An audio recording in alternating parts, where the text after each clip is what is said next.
Okay, so we're going to start a counting loop using for. It's a for loop.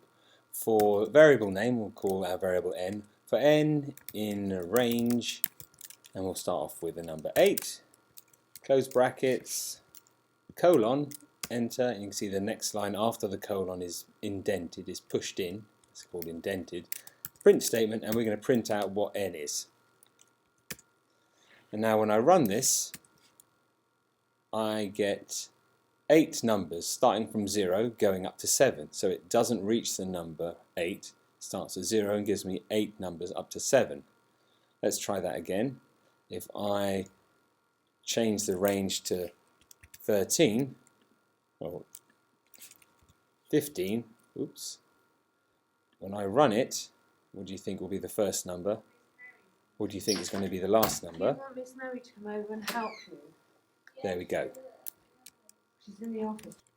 And we can define where the starting point is. So if I put a 5 in here and I run this,